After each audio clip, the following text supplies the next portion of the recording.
Ma question s'adresse au ministre de l'Action et des Comptes publics. Monsieur le ministre, jeudi dernier, le président de la République a fait une annonce très claire. L'impôt sur le revenu pour les personnes physiques baissera à hauteur de 5 milliards d'euros à compter du 1er janvier 2020. Cette mesure, c'est une réponse très claire à l'une des revendications majeures issues du grand débat national, celle de moins de pression fiscale. Moins de pression fiscale, c'est tout simplement plus de pouvoir d'achat pour nos concitoyens. Et cela viendra se cumuler avec l'ensemble des mesures que nous avons votées depuis presque 2 ans. Et je pense en particulier à ceux qui travaillent. Et je pense bien évidemment à la suppression des cotisations salariales. Et je pense bien évidemment à la défiscalisation des heures supplémentaires. Et je pense bien évidemment à la revalorisation sans précédent de la prime d'activité, notamment lors des annonces du président le 10 décembre dernier. Alors oui, plus que jamais oui, avec cette majorité, le travail paye mieux. Mais Monsieur le ministre,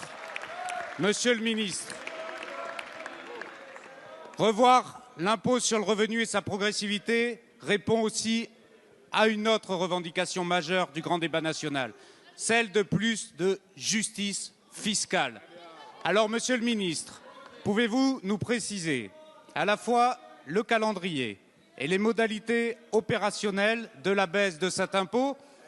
Et puis, Monsieur le ministre, pouvez-vous également nous esquisser les premières pistes de financement face à ces 5 milliards d'euros, puisque, vous en conviendrez, la dette d'aujourd'hui étant l'impôt de demain, cela ne saurait être une solution pour nos finances publiques. Je vous remercie. Monsieur Olivier Dussopt, secrétaire d'État auprès du ministre de l'Action et des Comptes Monsieur le Président, publics. Mesdames et Messieurs les députés, Monsieur le député de Saint-Martin, vous avez eu raison de souligner l'importance de l'annonce faite par le Président de la République d'une baisse de l'impôt sur le revenu de 5 milliards d'euros.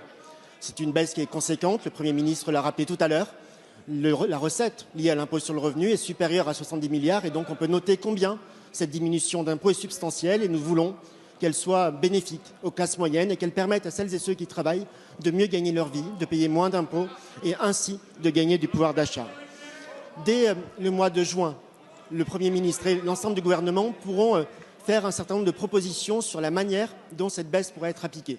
Nous attendons beaucoup des initiatives parlementaires et des propositions. Vous-même et les membres de la majorité de la Commission des finances en ont porté. Je pense à Émile Cariou qui a évoqué la question du seuil d'entrée dans l'impôt.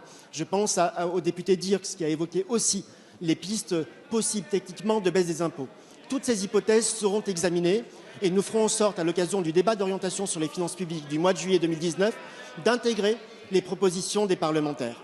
Nous voulons que cette baisse des impôts soit applicable dès le 1er janvier 2020 et la mise en œuvre du prélèvement à la source nous permettra effectivement de l'appliquer à cette date sans devoir attendre octobre 2020.